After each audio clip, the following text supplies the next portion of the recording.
გამარჯობათ, მოგესალმებით, ძალიან მიხარია, რომ დღევანდელი შეხვედრა შედგა და დიდი მადლობა ქართული ღვინის გილდიას და მარიჭ ყოიძეს ამისათვის. და დღევანდელი პერიოდიდან გამომდინარე, ანუ ეხლა არის თებერვლის თვე, განვიხილოთ საკითხი ქვევრის გახსნის დროულობის შესახებ.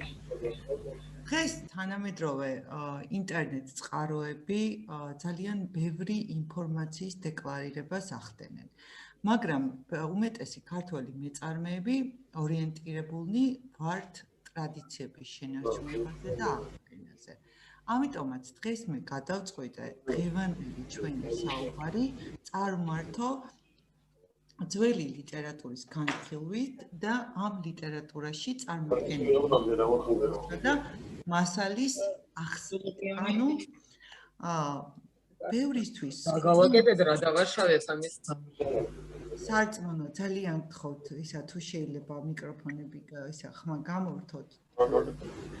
ბევრი თქვენგანისთვის უფრო მეტად სარწმუნო წყაროა ძველი ტრადიციული ლიტერატურა ვიდრე თანამედროვე. ზოგ შემთხვევაში აგრესიაცაც კი გვიჩენს ხოლმე ის ინტერნეტ პოსტები, რაც ჩდება სოციალურ ქსელებში. ამიტომაც მოდით დღეს ვნახოთ რას წერს 1876 წლის გამოცემა ქვევრის ღვინოების წარმოების შესახებ. მე თქვენ წარმოგიდგენთ ახლა წიგნს, რომელიც პუბლიცირებულია, ხედავთ ხო ეკრანზე თუ არა? ჩანს, კი, მარიკა. მადლობა. რომელიც პუბლიცირებულია 1876 წელს ჯურჯაძის მიერ. ძალიან საინტერესო გამოცემაა, ექვთივე ხელაძის სტამბა აქვეყნებს ამ წიგნს და ძალიან კარგად არის აღწერილი ქვევრში მიმდინარე პროცესები და ქვევრის ღვინის წარმოება. ანუ 1876 წლის გამოცემაზე გვაქვს საუბარი. როდესაც ტრადიციების შენარჩუნება განხილვაზე ვსაუბრობთ, რატომღაც ხალხში მეტად უფრო დომინირებს ის შეხედულებები, რაც კომუნისტური პერიოდის დროს შემორჩა საზოგადოებაში და ნაკლებად ვეცნობით ხოლმე იმ ლიტერატურას, რაც არის ხელმისაწვდომი ბიბლიოთეკებში. ამიტომაც მე ამოვწიე ეს წიგნი და ამაზე დაყრდნობით ვისაუბროთ დღეს. ნებისმიერ დროს შეგიძლიათ შემაწყვეტინოთ, სიამოვნებით მოვისმენთ თქვენ კითხვებს, თქვენს მოსაზრებებს, ბევრად უფრო საინტერესო იქნება ამ კუთხით წარმართული დისკუსია.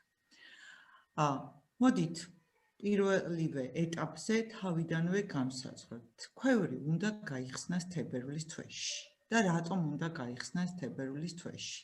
რა პროცესები მიმდინარეობს ქვევრში ღვინის დავარგებისას? თქვენთვის ცნობილია, რომ როდესაც ყურძენს ჩავწყურავთ ქვევრში და დუღილი დაახლოებით მე-14 დღეს უკვე დასრულებისკენ მიდის, ქუდი ტყდება და თანდათან ქუდი იწყებს დალექვას. პირველი ქვევრის ბოლო ნაწილში, ანუ წვერში აკუმულირდება და ილექება წიბწა. ესეც ვიცით და ცნობილია, რომ ყურძენი ისე უნდა გადავამუშაოთ, რომ წიბწა არ დაიმტვრეს, არ დაზიანდეს, რადგან წიბწა მდიდარია მომწარო გემოს მქონე ფენოლური ნაერთებით და არასაზიანო გემოვნურ თვისებებს მიანიჭებს ღვინოს. შემდეგ უკვე წიბწას ეფარება მძიმე ლექი, ანუ საფურის ლექით მათ შორის. შემდეგ ჭაჭა, ყურძნის კანი, ზემოდან ხდება გადაფარვა ყურძნის კლერტის და კლერტის ზედა ფენა იფარება სუბუქი ლექით. დუღილის დამთავრების შემდგომ ხდება ქვევრების გადავსება და დალუქვა. დალუქვის დროს ხშირ შემთხვევაში მიმართავენ გოგირდის დიოქსიდის χρჩოლებას, გოგირდის პატრუკის სახით ან გოგირდის დიოქსიდის კალიუმის მეტაბისულფიტის შეტანას გოგირდის დიოქსიდის შემცველობის უზრუნველსაყოფად. ანუ კადეფიც ვიყენებთ დღეს ძირითადად მემარნეები. და ამ პერიოდში ინახება ღვინო. მოდით მივყვეთ ამ პროცესს, რა ხდება, როგორ უნდა მოვიქცეთ დავარგების დროს თითო. ძალიან ბევრს გონია, რომ ქვევს დავუქავს და არ არის საჭირო გადახადოს თავი და ნახოს ქვევში რა მდგომარეობა. ეს არ შეიძლება და 1876 წლის მონაცემებითაც კი. ჯორჯაძე გვაძლევს რეკომენდაციას, რომ პერიოდულად ქვევრი გავხსნათ აუცილებლად, ღვინო დავაგემოვნოთო, ვახრჩოლოთ ზემოდან გოგირდის პატრუქი და ხელახლა დავლუქოთ. ეს არის ამ წიგნში გადმოცემული რეკომენდაცია, თუ როგორ უნდა მოვიქცეთ ქვევრიდან ღვინის ამოღებამდე. რატომ? იმიტომ რომ შესაძლოა ადგილი გქონდეს თუნდაც ქვევრის დაზიანებას, ღვინის დაქცევას, ანუ ღვინის გაჟონვას და ან ღვინოში რაიმე არასასურველი მიკრობიოლოგიური თვისებების განვითარებას. მე აღნიშნე, რომ თებერვალი არის ის პერიოდი, როდესაც ქვევრი უნდა გაიხსნას. რატომ? ოქტომბრიდან, სექტემბრიდან, ან ოქტომბრიდან, როდესაც ყურძენი გადამუშავდა პერიოდი რეგიონების მიხედვით სხვადასხვაა, ტემპერატურა დაბალია. ანუ არ არის საფრთხე იმისა, რომ ღვინო შეიძლება გაფუჭდეს. დიდი ხანი ლექსზე გაჩერება და ღვინო ასეთ შემთხვევაში იმყოფება მეტნაკლებად, მაინც იმყოფება ლეკთან შეხებაში. მიუხედავად იმისა, რომ საფურის ლეკს თავიდან ზემოდან ეფარება ჭაჭა, მერე კლერტი, კლერტის თავზე მაინც აკუმულირდება ლექი, სითხე არის შეხებაში ლეკთან, მათ შორის საფურის ლეკთან. თუ ჩვენ დიდი ხნის განმავლობაში ლექსზე და ჭაჭა კლერტზე გავაჩერებთ ყურძენს, შესაძლოა ამან გამოიწვიოს ღვინის ხარისხის გაუარესება. რა შედეგები შეიძლება მოგვცეს? პირველ რიგში ეს არის გოგირდწყალბადის განვითარება. გოგირდწყალბად ზოგადად უფრო მეტად იწვევს ელემენტური გოგირდის გამოყენება, ვიდრე კალიუმის მეტაბისულფიტის შეტანა ღვინოში. ქიმიურად რო ავხსნათ, ელემენტური გოგირდისგან უფრო მეტად არსებობს რისკი ხაშორიესის, ანუ გოგირდწყალბადის განვითარებით, ვიდრე სულფიტაციით კალიუმის მეტაბისულფიტის გამოყენებისას. ეს მასალა, რაც მე წარმოგიდგინეთ, იმ პერიოდის არის, როდესაც კალიუმის მეტაბისულფიტის გამოყენება არ იყო პრაქტიკაში, არ იყენებდნენ ჯერ. თუმცა ნახეთ, რას გვეუბნება ჯორჯაძე, რომ გოგირდს იმისთანა თვისება აქვს, რომ ღვინოს აძლევთ მხოლოდ იმ შემწეობას, რომ შიგა ლეკს და ჭაჭას ამაგრებს და არ ალპობს, რომლის გამო ლექი ვეღარ დაალპება და ღვინო შეინახება. ძალიან ბევრ ადგილას აი ამ წიგნში ჯორჯაძე აღნიშნავს, რომ გოგირდი არის საშუალება, რომელიც თავიდან აგვარიდებს ღვინის გაფუჭებას. რა თქმა უნდა, ხა იმ დროინდელი ქართული ლიტერატურული ენით წერია და ცოტა ძნელი გასაგებია და სხვადასხვა ღვინის ზადიდან ნაკლი სხვადასხვა ზოგ შემთხვევაში გაუგებარი ტერმინითაც არის მოხსენიებული, მაგრამ თუ ამ ლიტერატურას გაეცნობით, დარწმუნდებით, რომ ჯერ კიდევ 1876 წელს იცოდნენ, რომ გოგირდის გამოყენება აუცილებელი და საჭირო იყო იმისთვის, რომ თავიდან აგვერიდებინა ღვინის გაფუჭება. დღეს სხვა ტერმინოლოგიას ვიყენებთ, ღვინის ზადისა და ზადის განვითარება. რას გვეუბნება ღვინის გადაღებებთან დაკავშირებით? სანამ ამ ლიტერატურას დავუბრუნდებით, მანამდე მინდა გაგაფრთხილოთ. დიდი ხნის განმავლობაში ლექსზე გაჩერება პირველი, ეს არის რისკი გოგირწყალბადის განვითარების. გოგირწყალბადის გართულებული ფორმა უკვე მერკაპტანის ჩამოყალიბება და რომლის გამოსწორება უკვე ღვინოში ფაქტიურად შეუძლებელია და ცუდია. მეორეც ეს ერთი, თუ არასულფიტირებულია დურდო, ანუ გოგირდის დიოქსიდი არ გამოგვიყენებია ღვინის წარმოებისას, ასეთ შემთხვევაში არეში და არ განხორციელებულა ვარცემჟავა დუღილი ღვინოში, შეიძლება რძემჟავა ბაქტერიები აქტიურ მდგომარეობაში იყვნენ და რძემჟავა ბაქტერიებისა და საფურის, ანუ ინაქტივირებული საფურის ერთდროულად არსებობა ღვინოში ძალიან ბევრ ცუდ შედეგამდე შეიძლება მიგვიყვანოს. ან მათ შორის რაც არის ბიოგენური ამინების წარმოქმნა, ლექის გახრწნისაგან არასასიამოვნო სუნის განვითარება და ასე შემდეგ. კიდევ ერთხელ ვიმეორებ, სანამ სიცივია, სანამ ტემპერატურა 16 გრადუსზე დაბალია, მანამდე ეგრეთ წოდებული გამაფუჭებელი რეაქციების განვითარებას ადგილი არ აქვს. როგორც კი დათბება, იქვე იქმნება რისკი, რომ განვითარდეს არასასურველი მიკროორგანიზმების მოქმედება და გააქტიურდეს საფურის გახრწნის პროცესი. ამიტომაც ილია ამბობს, ილია ჭავჭავაძის ნარკვევები, ყველა ვიცნობთ ღვინის დაყენება ქართულად არის ესეთი ნარკვევები მის მიერ პუბლიცირებული, ქვევრი მანამდე უნდა გაიხსნას, სანამ ხეში წყალი ჩადგება. ძალიან ბევრი ადამიანი მეკითხება, რა პერიოდში, რა დროს უნდა გაიხსნას ქვევრი. სხვადასხვა რეგიონში, სხვადასხვა საქართველოს მევენახეობის რეგიონში კლიმატური პირობები განსხვავებულია და სხვადასხვა წელს სხვადასხვა ამინდი გვაქვს. მემარნეებს ყოველთვის ურჩევ თვალი ბადებნოთ ამინდის პროგნოზს და ქვევრი გავხსნათ და ქვევრიდან ღვინო ამოვიღოთ, მანამ სანამ ტემპერატურა არ აცდენილად 16-17 გრადუსს, არა უმეტეს 20 გრადუსის. ძალიან ბევრი უშვებს შეცდომას და ტრადიციულად გაუგიათ, რომ ქვევრის გახსნა რეკომენდირებულია აღდგომამდე 2 კვირით ადრე, მაგრამ გვავიწყდება, რომ აღდგომა არის მოძრავი დღესასწაული. ზოგჯერ მაისში გვაქვს, ზოგჯერ აპრილში გვაქვს, ზოგჯერ მარტში გვაქვს ხოლმე. ამიტომ ავიღებთ აღდგომაზე ორიენტაციას, დღეს თანამედროვე საშუალება არის ვნახოთ ამინდის პროგნოზი, შევაფასოთ ტემპერატურა, უახლოეს 3 კვირის მონაცემებს ყოველთვის გვაძლევენ ხოლმე ინტერნეტ ვებგვერდები და იმის მიხედვით დავგეგმოთ ქვევრის გახსნა.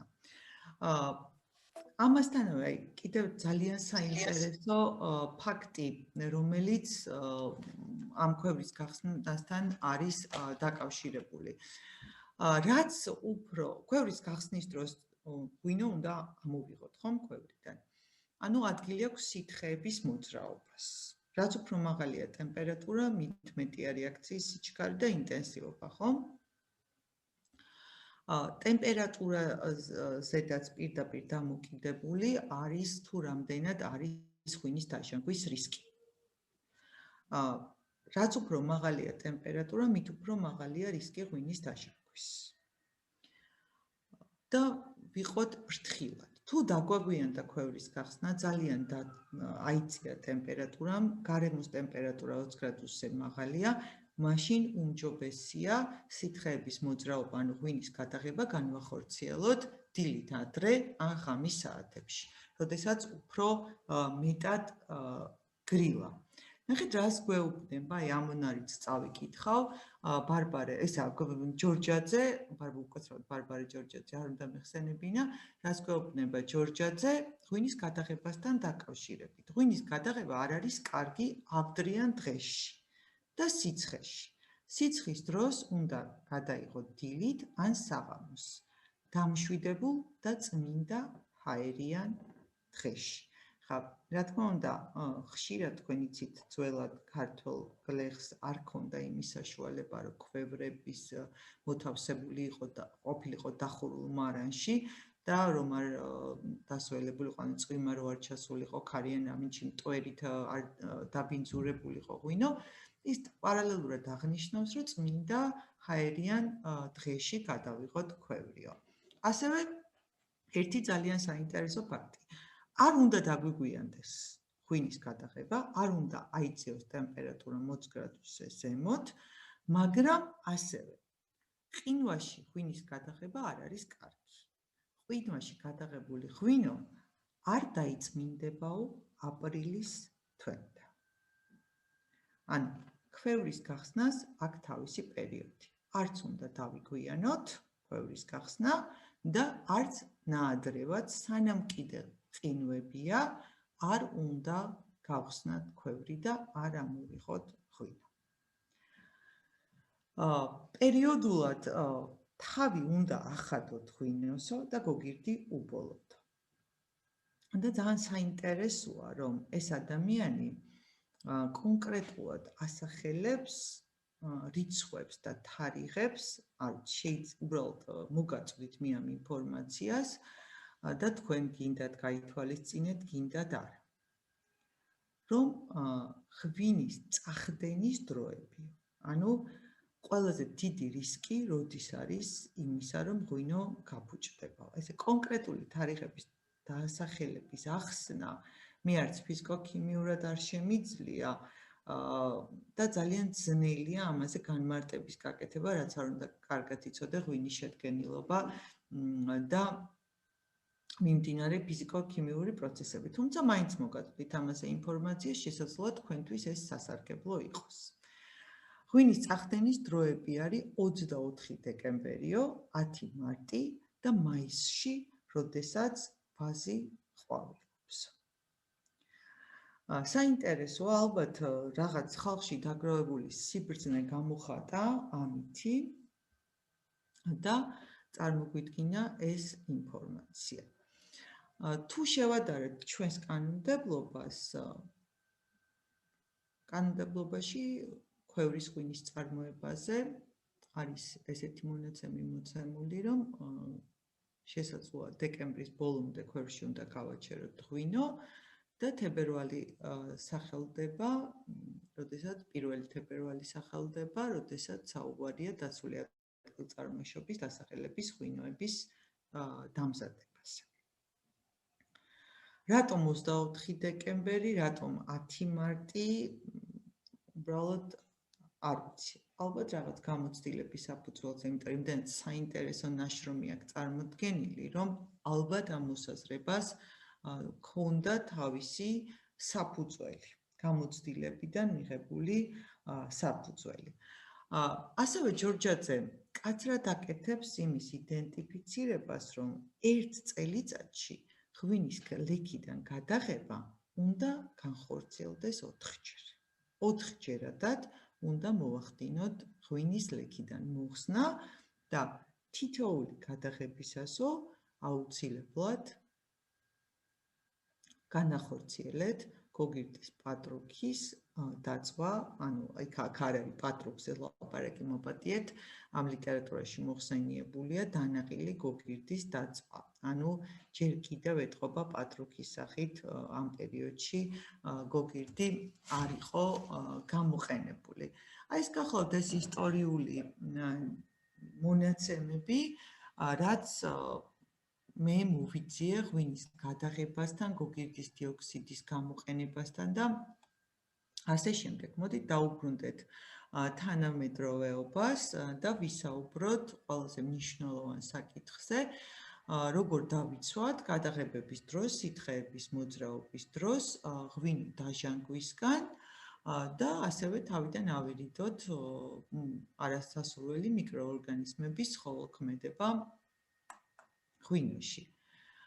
პირველი დიდხანს არ ვისაუბრებ, ვიცით რომ გოგირდის დიოქსიდს აქვს ორი არაჩვეულებრივი თვისება. პირველი ეს არის ღვინოს იცავს დაჟანგვისგან და ჯერ კიდე 1876 წელს იცოდნენ, რომ გოგირდის გამოყენება სასარგებლოა ღვინისთვის და ამაზე უღარ ვიკამათებთ და მეორე საკითხი ხელს უშლის ღვინის გამაფუჭებელი მიკროორგანიზმების ცხოველქმედებას ღვინოში.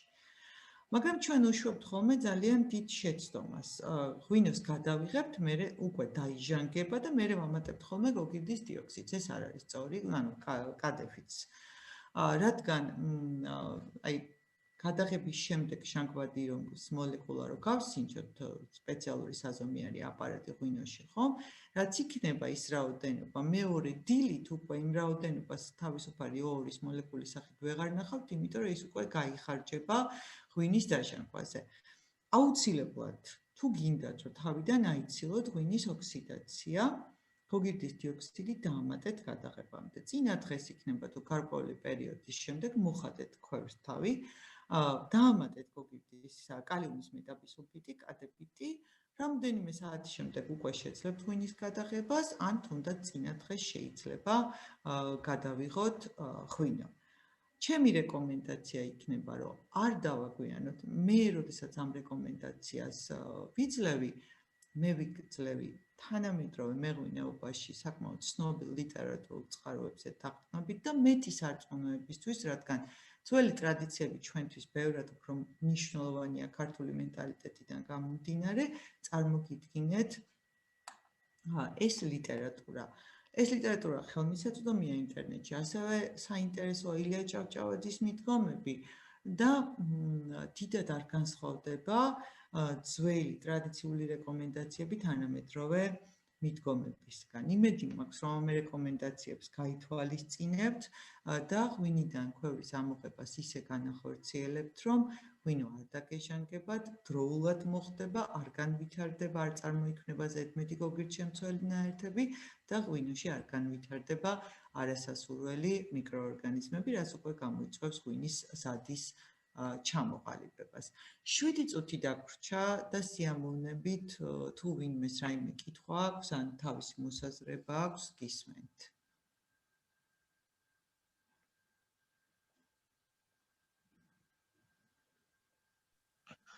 ეს გოგირდი მაინტერესებს, რო გავხსნით ქვევს, რამდენს ვაძლევთ იმ შემთხვევაში? საინტერესო კითხვა არის, ძალიან მადლობა კითხვისთვის, მე გამომრჩა.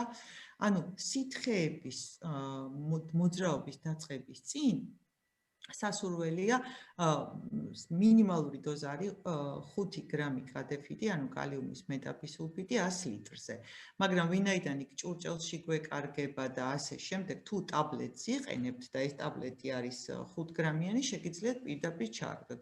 თუ ხსნარს ვიყენებთ, ხსნარსის გახსნისას ეს რაოდენობა მაინც იკარგება ხოლმე და ჯობია 6 გრამი კადეფიტი გამოვიყენოთ 100 ლიტრზე. ეს ის დოზაა, რომელიც ცუნზე და გემოზე ღვინოს ნამდვილად არ შეეწყობა, სამაგიეროდ მას დაიცავს დაავადებისაგან. ღვინო უნდა გადავიღოთ ლექიდან, ანუ მისი ყურძნის გადამუშავებიდან 1 წლის განმავლობაში, ყოველი წლის განმავლობაში 4ჯერ და 4ჯერვე უნდა გავიმეოროთ იგივე დოზა. ანუ პირველი გადაღება არის ქვევრის ღვინის შემთხვევაში ეს და შემდეგ უკვე თითოეული სითხის მოძრაობისას ჯობია იგივე დოზით გამოვიყენოთ გოგირდის დიოქსიდი. 4ჯერ გადაღება ეს ქვევრის გახსნის მერე იგულისხმება ალბათ დანარჩენი 3, ხო? პირველი გადაღება ქვევს რო გავხსნით და გადავიღეთ. ესე უწერია ჯორჯაძე ეს, მაგრამ ნახეთ, ქვევს როდესაც გახსნით, ხო? პირველი გადაღება ეს იქნება. შემდეგ თუ ლექი გაიკეთა და სავარაუდოდ ერთი გაკეთება ლექსის მაინც რაღაცას გაიკეთებს, ჯობია დავაკვირდეთ და აუცილებლად მოხსნათ ლექიდან. ზაფხულის პერიოდში სიცხეში, ამაზე ვისაუბრეთ, სითხეების მოძრაობა რეკომენდებული არ არის. თუ არ აქვს ლექი, თუ ლექი აქვს, ჯობია ღამის საათებში სიგრილეში გადავიღოთ ღვინო. ქალბატონო მარიამ, დურდოს რაოდენობასაც ვითვალისწინებთ თუ მარტო წვენის რაოდენობა უნდა გავითვალისწინოთ დოზირებისას? თლიანად. აი ეს ყურძნის გადამუშავების დროსაც, აი ყურძენს როდესაც ჩავწორავთ, მოვათავსებთ ნებისმიერ სადუხარ ჭურჭელში, მარტო ქვევრი ხო არ არის. ყურძნის მოცულობის მიხედვით, ხო ვიცით რომ ქვევრი არის ტონა ნახევრიანი, 500 ლიტრიანი თუ რამდენიანი, თლიან მოცულობაზე არის აქ საუბარი. და არა მარტო რაღაც გარკვეულ დოზაზე. აიცით რა არის ტენდენცია, ეხავე ვიტყვი, რომ აი თუ ღვინო, საერთოდ ზოგადად ეს ტერმინი რას ნიშნავს ჩემთვის აბსოლუტურად გაუგებარია ნატურალური და არანატურალური ღვინის წარმოება, მაგრამ ამას საფუძველი მაინც ორი აქვს. ერთი რომ ილია ჭავჭავაძე ახსენებს ბუნებური ღვინის წარმოებას, მაგრამ ილია სხვა პრობლემას ეხება და სხვა რამ ტკივა, იმიტომ რომ მაგ დროს შემოვიდა მოდაში ღვინის გაკეთება, ანუ შაქრის გამოყენება, ჭაჭის გაკეთება. თუმცა ილია ამას გულისხმობს ბუნებურ ღვინოში, რომ არ უნდა მაშინ დაიწყო საქართველოში ილიას პერიოდში ღვინის გაკეთება. მაგრამ არის დაწესებული, რომ 50 მგ ლიტრზე მეტზე სორს არ უნდა შეიცავდეს. ვინ დააწესა არასწორია, იმიტომ რომ ღვინოს თუ რამდენი გოგირდის დიოქსიდი ესაჭიროება, პირდაპირ კავშირშია ღვინის pH-თან. ანუ ღვინო რომ დაცული გქონდეთ მიკრობიოლოგიური დაავადებების განვითარებისაგან და დაჟანგვისაგან, თავისუფალი გოგირდის დიოქსიდის დონე შეესაბამება, საჭირო დონე შეესაბამება ღვინის pH-ს. სხვა შორის ჩემს წიგში ღვინის 10-დან ნაკლი მე ეს ცხრილი დატანილი მაქვს. ანუ ის რეცეპტი, რომ რამდენი გოგირდი უნდა იყოს ღვინოში, უნივერსალური არის, რომ მინიმალური დოზა, უნივერსალური არის, ღვინის pH-ი არის დამოკიდებული. ყოველთვის ჯობია განსაზღვროთ ღვინის pH-ი და ღვინის pH-ის მიხედვით გავასწოროთ თავისუფალი გოგირდის მინიმალური ზღვარი. ეს ძალიან მნიშვნელოვანია. სამი გადაღებაც ხო არ არის მითითებული დროები, როდის უნდა გავახოცოთ? მითითებული არის ღვინის 4 გადაღება 1 წლის განმავლობაში. თუმცა კიდევ ერთხელ აღნიშნავ, რომ ჩემთვის ეს ცოტა გაუგებარია, იმიტომ რომ მე ვერცერთ შემთხვევაში ვერ მოგცემთ რეკომენდაციას ღვინო გადაიღოთ ზაფხულში, სიცხეში. თუ მას ლექი არ აქვს, არ არის საჭირო. ნახეთ, ერთს რო ქვევიდან ამოიღებთ, დაახლოებით 3-4 კვირის შემდეგ დააკვირდით, თუ არის ფორმულირებული ისევე ლექი და ჯობია რომ გადავიღოთ. ანუ ღვინო ლექსი არ უნდა დავტოვოთ. განსაკუთრებით წითელი ღვინო.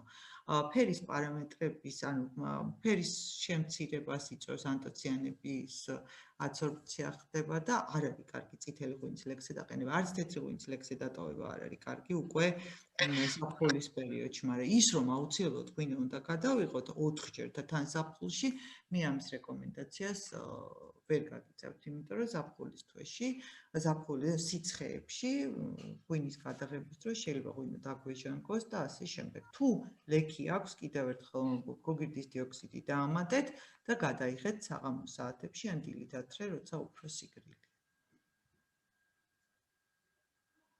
გვაქვს ვინმეს კითხვები, რაიმე კიდე?